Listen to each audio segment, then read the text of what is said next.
ভারতীয় জনতা পার্টির একটা আদর্শ রয়েছে, একটা মতাদর্শ রয়েছে। তৃণমূল কংগ্রেসের যেটা নেই। তৃণমূল কংগ্রেসের একটাই আদর্শ, সেটা হচ্ছে জনগণকে লুটে কাটমানি নাও এবং নিজের পরিবারতন্ত্রকে বাড়াও। এটাই হচ্ছে মমতা বন্দ্যোপাধ্যায়ের একমাত্র পলিসি।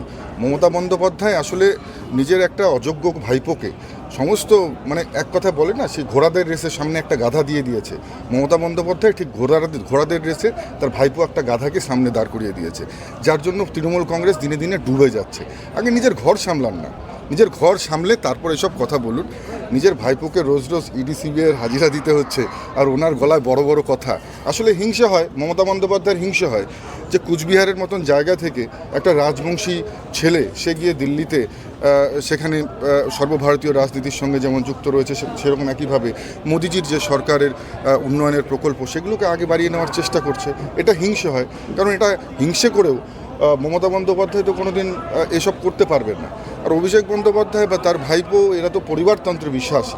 আজকে একমাত্র মমতা বন্দ্যোপাধ্যায়ের ছত্রছায়া আছে বলেই তার ভাইপো নেতা হতে পেরেছে। মাটি থেকে উঠে এসে নেতা হওয়া, লড়াই করে উঠে এসে নেতা হওয়া কতটা কঠিন বাংলার মানুষ সেটা বোঝে, কুচবিহারের মানুষ সেটা বোঝে। তাই বাইরে থেকে মাঝে মাঝে ঠান্ডা হাওয়া খাওয়ার জন্য আমাদের উত্তরবঙ্গে এসে বড় বড় বক্তব্য দিলে সেটাকে বাংলার মানুষ পছন্দ করে না। উনি তো মঞ্চে দাঁড়িয়ে আজকে স্ল্যাং ইউজ করে আবার সেটাকে উইথড্র করেছে। কেমন মুখ্যমন্ত্রী!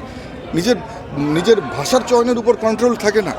সত্যি অবাক লাগে যে কোন বাংলার কোন তুগলক মুখ্যমন্ত্রী।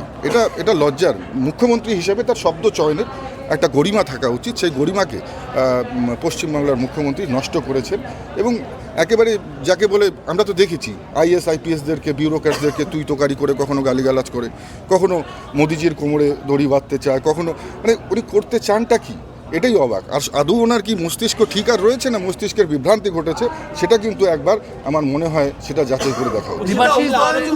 আর কিছু দাদা উদয়ন গুহের সাথে বারবার নিষিদ্ধা দেবাশিস ধর শীতলকুচি কাণ্ড, দেবাশিস ধরের নাম না করে আজকে বললেন যে শীতলকুচিতে যিনি দোষী সেই দোষীকে বিজেপি প্রার্থী করে দিল। ওর জন্য দোষী নির্দোষ প্রমাণ করবার মমতা বন্দ্যোপাধ্যায়কে দায়িত্ব কে দিয়েছে? উনি কি কোনো জাজ না জাস্টিস? উনি কি হাইকোর্টের জাজ না জাস্টিস? যিনি কাউকে শীতলকুচি কাণ্ডের দোষী বলবেন, কাউকে সবচাইতে যদি বড় দোষী থাকে বাংলায় পোস্টপোল ভায়োলেন্সের, সেটা বাংলার মুখ্যমন্ত্রী, যার নেতৃত্বে বাংলায় পোস্টপোল ভায়োলেন্স হয়েছে। আমাদের বহু কর্মীদের হত্যা করা হয়েছে, বহু কর্মীদের আমাদের মারা হয়েছে। সেই সময় কিন্তু পুলিশ মন্ত্রী মাননীয় মুখ্যমন্ত্রী ছিলেন। তিনি যদি শক্ত হাতে প্রশাসনকে দিয়ে কন্ট্রোল করাতেন তাহলে এই ধরনের দুর্ঘটনাগুলো ঘটতো না। স্বাভাবিকভাবেই আমরা দেখেছি বাংলায় যখনই কোনো ঘটনা ঘটে সেই ঘটনাকে একটা অন্যভাবে রূপ দেওয়া হয়। আমরা বিভিন্ন ক্ষেত্রে এটা দেখেছি। আমরা তাই বারবার বলবো যে নিজের ভাষাকে সংযত করা এবং নিজের যে দায়িত্ব, নিজের যে চেয়ারের গরিমা সেটাকে অক্ষুণ্ণ রাখা উচিত। নিশ্চিতভাবে থাকবে।